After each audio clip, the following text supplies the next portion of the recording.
Have you ever said Bismillah and felt something? That calmness, that softness, that closeness, that whisper, Allah is near.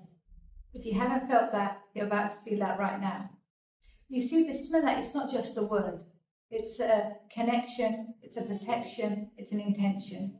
And every time you say Bismillah, it transforms an ordinary moment into worship and remembrance of Allah subhanahu wa ta'ala.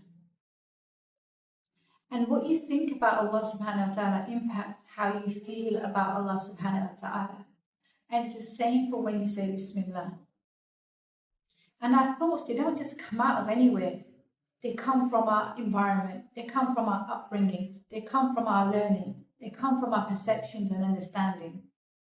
And the beautiful thing about thoughts is Allah subhanahu wa ta'ala has given us the power to be able to change, control, and manage our thinking. So when you start learning about Allah subhanahu wa ta'ala properly, and you learn about Allah subhanahu wa ta'ala's love, you learn about Allah subhanahu wa ta'ala's mercy, and you learn about Allah subhanahu wa ta'ala's closeness to us, then you start creating a positive, secure, true, loving image of Allah subhanahu wa ta'ala in your heart and mind.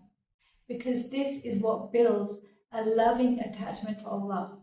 And then your heart naturally moves towards Allah subhanahu wa ta'ala. And every time you say Bismillah, you have a loving image of Allah subhanahu wa ta'ala in your mind. And this is what deepens your iman. It grows your trust in Allah and it increases your love for Allah subhanahu wa ta'ala in your heart and mind. And then you connect this thinking to Bismillah. So every time you say Bismillah, you remind yourself of Allah's love. You remind yourself of Allah's mercy. And you keep on doing this. The key here is repetition and persistency. Repetition, because the more you say it, the more you do this, keep on repeating Allah's love and Allah's mercy, it becomes your normal way of thinking. And persistency, because Shaitan will always come to create those doubts, come and create those whispers in your mind. That's when you bring this knowledge back in. Allah is loving, Allah is caring. Shaitan will come in and create the doubts by saying, Allah is displeased with you. Why are you even trying? Allah is not forgiving. Allah is not merciful. And that's when you bring your knowledge in and you repeat it. And in a way, you're having a mental battle in your mind. In a way, it's a boxing match that you're having. So when Shaitan pops up and he says, Allah is not pleased with you, Allah does not love you, you bring in the true loving knowledge of Allah subhanahu wa ta'ala. And you say, no, Allah is loving, Allah is forgiving, Allah is merciful. And you keep on doing this. Every time you say Allah is loving, Allah is merciful, you win and Shaitan loses. And you just carry on repeating and repeating and repeating. So it's knowledge, thoughts, repetition, and persistency. So for the knowledge, let's go to the Quran and Sunnah.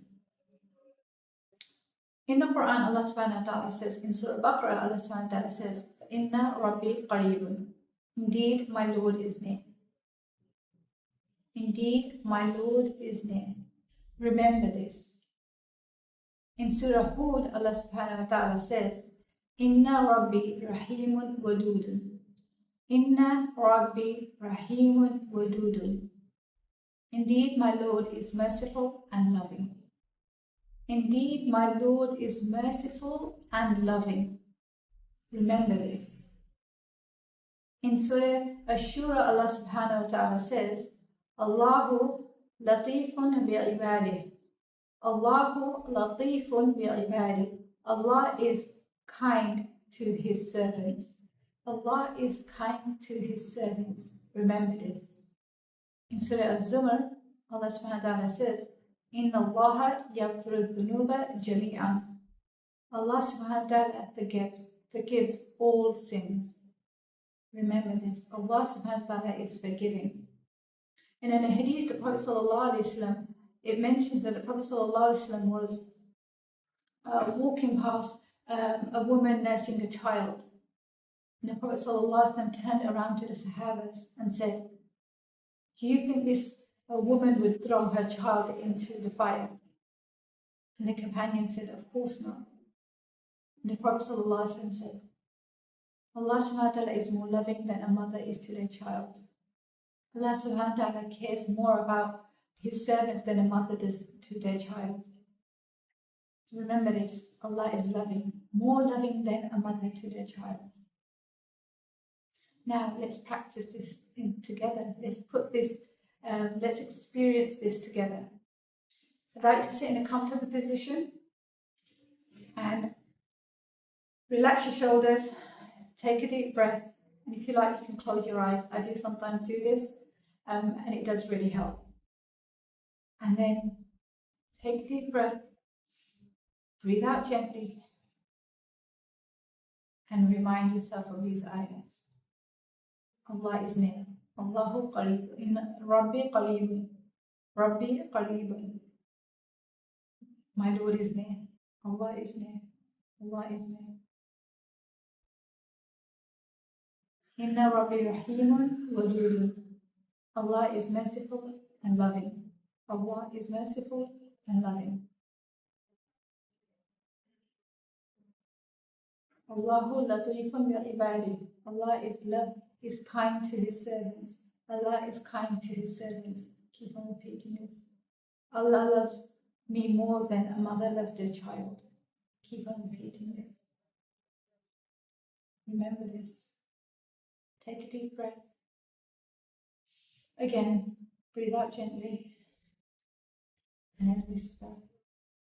Bismillah, Allah is loving. Bismillah, Allah is caring. Bismillah, Allah is merciful. Bismillah, I love Allah. Bismillah, Allah is kind. Keep on saying these positive things and whatever resonates with you. Take a deep breath, breathe out slowly, and open your eyes.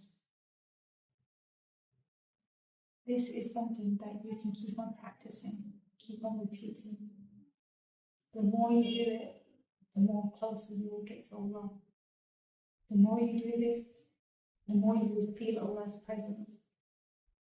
May Allah subhanahu wa ta'ala bless you with being able to feel Allah's presence every time you say Bismillah. This is the way to train your heart and mind to increase in Iman, get closer to Allah, and feel Allah's presence. Every time you say Bismillah,